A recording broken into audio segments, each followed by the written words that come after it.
రాష్ట్రంలో జరిగిన సార్వత్రిక ఎన్నికల్లో ఘోర పరాజయం పాలైన వైసీపీ నేతలు ఓటమిపై ఎవరి లెక్కలు వారు వినిపిస్తున్నారు. ఇప్పటికీ ఆ పార్టీ కేడర్ జగన్ తప్పులను ఎత్తి చూపిస్తూ సోషల్ మీడియాలో తెగ పోస్టులు పెడుతుంది. మాజీ మంత్రులు, మాజీ ఎమ్మెల్యేలు కూడా పార్టీ ఓటమిపై కీలక వ్యాఖ్యలు చేస్తున్నారు. తాజాగా గురజాల మాజీ ఎమ్మెల్యే కాసు మహేష్ రెడ్డి పార్టీ ఓటమిపై ఆసక్తికరమైన వ్యాఖ్యలు చేశారు.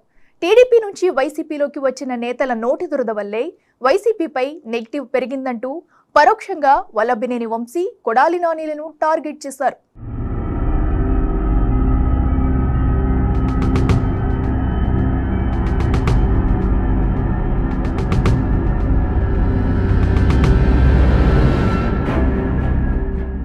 ఎన్నికల ఫలితాల ముందు వరకు ఊహాలోకాల్లో విహరించిన వైసీపీ నేతలు ఒక్కొక్కరుగా ఇప్పుడు వాస్తవ లోకంలోకి వస్తున్నారు.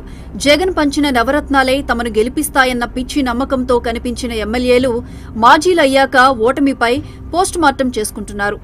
గురజాల మాజీ ఎమ్మెల్యే, మాజీ ముఖ్యమంత్రి కాసు బ్రహ్మానందరెడ్డి మనువడు కాసు మహేష్ రెడ్డి ఎన్నికల సమయంలో తెగ ధీమా వ్యక్తం చేశారు. ఆయన ప్రత్యర్థి ఎరపతినేని శ్రీనివాసరావు ప్రచార సమయంలో ఓడిపోతే రాజకీయ సన్యాసం చేయాలని సవాల్ విసిరారు. విజయంపై బీభత్సమైన నమ్మకంతో మహేష్ రెడ్డి ఆ సవాల్ స్వీకరించారు. ఈ ఎన్నికల్లో కాసు మహేష్ రెడ్డి 29,486 ఓట్ల తేడాతో ఘోర పరాజయం పాలయ్యారు. ఆ క్రమంలో వాస్తవ లోకంలోకి వచ్చిన ఆయన పార్టీ ఘోర పరాజయానికి చెప్పిన కారణాలు వైరల్ అవుతున్నాయి.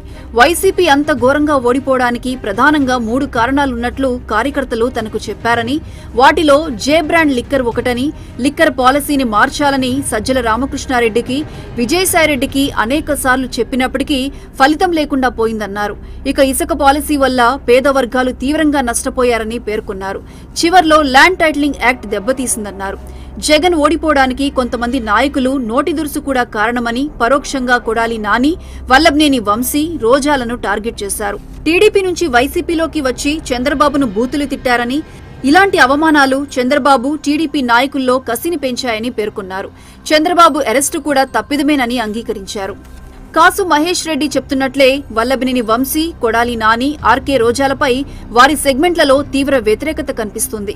దారుణంగా ఓడిపోయిన ముగ్గురు ప్రజలకు ముఖం చూపించడమే మానేశారు. తన నియోజకవర్గాల్లో తిరిగే పరిస్థితి కనిపించడం లేదు వారికి.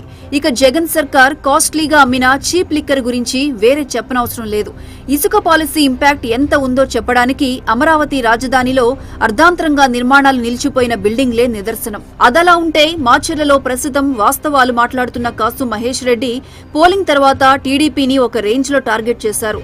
చాలా చోట్ల టీడీపీ నేతలు రిగ్గింగ్ చేశారని, అయినా గురజాలలో తన విజయాన్ని, మాచర్లలో పిన్నెల్లి రామకృష్ణారెడ్డి గెలుపును ఎవరూ ఆపలేరని, తమని హౌస్ అరెస్ట్ చేసి టీడీపీ నేతలు రిగ్గింగ్ చేశారని, అవసరమైతే దానిపై ఎంతవరకైనా పోరాటం చేస్తామని తెగ ఆవేశపడ్డారు.